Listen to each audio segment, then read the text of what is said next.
शिव का वास्तविक स्वरूप क्या है? कैलेंडरों में जो दिखाया गया है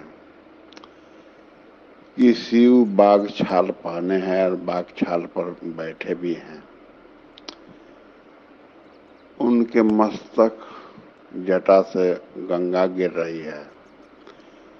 मस्तक पर अर्ध चंद्रमा झुका हुआ ललाट पर है। दोनों भ्रिकुटी के बीच में तीसरा नेत्र है। शरीर में पूरा भस्म रमाए हुए हैं। सांप का और मुंडमाला, सांप का माला और मुंडमाला दोनों पहने हुए हैं। हाथ में त्रिशूल, चाहे बगल में त्रिशूल, कहीं कहीं कैलेंडरों में दिखाया गया है। त्रिशूल भी है। त्रिशूल के ऊपर डमरू भी बंधा हुआ है और उनके दो पुत्र दिखाया गया है कैलेंडरों में। एक गणेश है, दूसरा कार्तिकेय है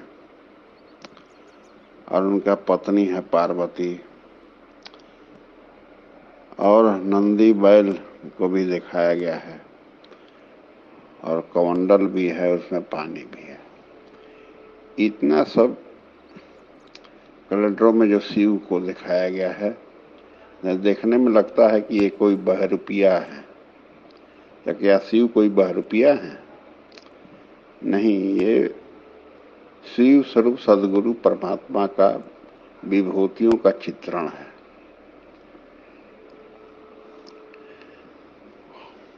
ज्ञान ही गंगा है। उनके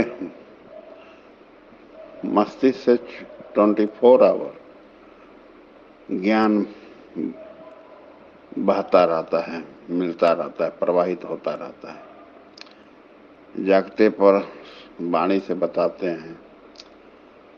आप दूर रहेंगे तो अंग स्पंदन से बताएंगे, ध्यान में बताएंगे, स्वप्न में बताएंगे, सो जाएंगे तो। माने 24 घंटा शिव का ज्ञान ही गंगा है। और मस्तक पर चंद्रमा दिखाया गया है, जो अर्ध चंद्रमा झुका हुआ दिखाया गया है मस्तक पर।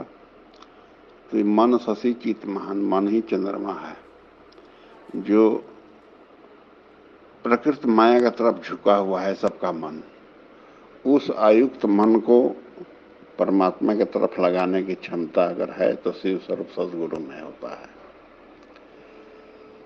भृकुटी के पास तीसरा नेत्र दिखाया गया है, जबकि वहां तीसरा नेत्र नहीं होता है। तीसरा नेत्र दो आंख के बीच में आंख दिखाने का मतलब प्रतीकात्मक दिखाया गया है।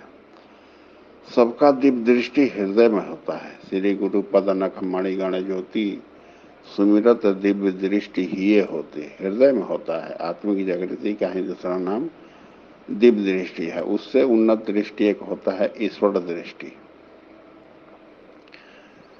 तो उनके पास तीसरा त्रिकालज्ञ है, तीनों काल का ज्ञाता है, इसलिए तीसरा नेत्र भी है। आपको भी उस रास्ते पर चलेंगे तो तीसरा नेत्र दे देंगे, प्रदान कर देंगे और परमात्मा की सारी विभूतियां आप देख पाएंगे, जान पाएंगे। पूरा शरीर में भस्मी रमाए हुए हैं। भस्मी क्या है? सारे संस्कारों को भस्म करने की क्षमता, सारे सुख दुख, जन्म मरण, शोक संताप को भस्म करने की क्षमता शिव स्वरूप सदगुरु में है, इसलिए पूरे शरीर में भस्मी रमाए हुए हैं। सांप क्या है? संशय का प्रतीक होता है। संशय सर्प मामहि गर्ष। इस संशय रूपी सर्प जीव जगत को ग्रस लिया है। मनुष्य ये निर्णय ही नहीं कर पाता है कि परमात्मा सत्य है कि प्रकृति सत्य है, माया सत्य है। तो इस जीव और आत्मा के बीच में जो आवरण है संशयों का, वही सर्प है। और सर्प को निवारण कर देते हैं, काटने की क्षमता शिव सर्प सदगुरु में होता है। तब वही होई जब संशय भंगा, जब बहुकाल करही सत्संगा। दीर्घ काल तक परमात्मा के राह में जब लगने पर, भजन में, चिंतन में, सेवा में, दान में, तो धीरे धीरे संस्कार जीर्ण हो जाएगा, दब जाएगा और कट जाएगा। तो इस संशय रूपी सर्प को भी काटने की क्षमता शिव स्वरूप सदगुरु में होता है। मुंडमाला के मतलब क्या होता है? ये मुंडमाला है पार्वती का ही। अनंत जन्मों से जीव परमात्मा को पाने के लिए प्रयास करता है, तो हर शरीरों का रुद्र रूप में जो रुद्राक्ष का माला पहनता है, तो रुद्र क्या है? हर एक प्रकृति से पार होने वाला जो व्रत लक्ष्य धारण करके जो साधना में लगता है, लेकिन समय श्वास की पूंजी पूर जाता है, शरीर बदल जाता है, वो पार नहीं हो पाता है। वही पार्वती का मूड़ी है, सर है, जो मुंड माला भी धारण किए हुए हैं। और प्रकृति का भयाव पहलू के प्रतीक बाघ होता है, और बाघ को धारण भी किए हुए हैं। वो कालों का काल महाकाल भी है, और बाघ छाल पर बैठे भी हैं, क्योंकि भय प्रकृति में होता है, परमात्मा तो अभय सत्ता है। और उनके 2 पुत्र हैं और एक पत्नी है पार्वती। तो भगवान का कोई बेटा पत्नी पुत्र नहीं होता है, वो प्रतीकात्मक दिखाया गया है। माया से पार पाने का जो व्रत लक्ष्य धारण कर लेता है तो पार्वती कहलाता है। पार्वती पहले सती थी, सत्य से वृत्ति जब मन में जुड़ जाता है तो सती कहलाता है। इसके बाद जब वो जान जाता है कि परमात्मा ही सत्य है, तब उनसे पाने के लिए, माया से पार होने के लिए साधना में तल्लीन होकर लग जाता है प्रेम भाव आचरण के साथ, तो वही पार्वती है। और परमात्मा के 2 पुत्र हैं, एक मायावी और एक संस्कारी। तो मायावी है कार्तिकेय, उनका सवारी क्या है? मोर। मन ही मोर है, उसका सवारी मन के अंतर्गत, मन बुद्धि के अंतर्गत जो संसारिक कर्म में लगा हुआ है, वही मनुष्य कार्तिकेय है।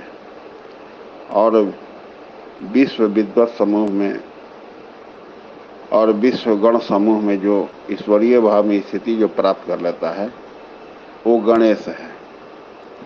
और हाथी कामना का प्रतीक है, उसके मस्तक हाथी का है। सबका कामना शिव स्वरूप सदगुरु के जो पुत्र रहते हैं, वो संत हैं, उनका स्वरूप होते हैं। उन सबका कामना जानता भी है, सबका कामना पूर्ति करने की क्षमता भी उनमें है। और वो चित्र पे चूहा पर आसीन होते हैं, माने सबका निर्मल जो चित्र रहेगा उस पर ही गणेश सवारी करते हैं। और त्रिशूल का मतलब होता है त्रिशूल, त्रिगुणमय प्रकृति। शूल माने कांटा भी कहा जाता है, शूल माने दर्द भी कहा जाता है। तो तीनों शूल से परे ले जाने, तीनों गुण से गुणातीत ले जाने की क्षमता शिव स्वरूप सदगुरु में होता है, इसलिए त्रिशूल दिखाया गया है। त्रिशूल में डमरू भी बंधा गया है। तो डमरू का मतलब क्या होता है? अनहद नाद का प्रतीक है। हद माने सीमा कहा जाता है, अनहद जो अनसीम अनंत है। तो परमात्मा जो अनंत है, हरि अनंत, हरि कथा अनंत है। तो अनंत परमात्मा के आवाज, आत्मिक जागृति पैदा करने की क्षमता शिव स्वरूप सदगुरु में होता है। और कर्म ही कमंडल है, प्रेम ही पानी है, वो भी दिखाया गया है। और ने ही नंदी बैल है। बासाहा बैल का मतलब जिसके हृदय से परमात्मा जागृत होकर उस पर सवार होकर चलाते हैं, वही बसाहा बैल है। सबके हृदय में तो भगवान है ही है, लेकिन जिसके हृदय से जागृत होकर बोलने बतियाने, अंगस्पंदन, सुस्वप्न, ध्यान, कण कण से, हर पेड़ से, पशु से, पक्षी से, हर माध्यम से बोलने पढ़ाने लगते हैं, वही शिव स्वरूप सदगुरु उस बसाहा बैल रूपी साधक के हृदय से रथी होकर चलाते हैं, वही बसाहा बैल है। वो श्रद्धा नेह से लग जाता है, वही नंदी बैल है। यही शिव का यथार्थ कैलेंडरों में जितना दिखाया गया है, उसका यथार्थ चित्रण स्वरूप यही होता है। और जो इसको समझ जाता है तत्वदर्शी महापुरुष के सानिध्य में जाकर, वही परमात्मा भाव में स्थिति प्राप्त कर लेता है।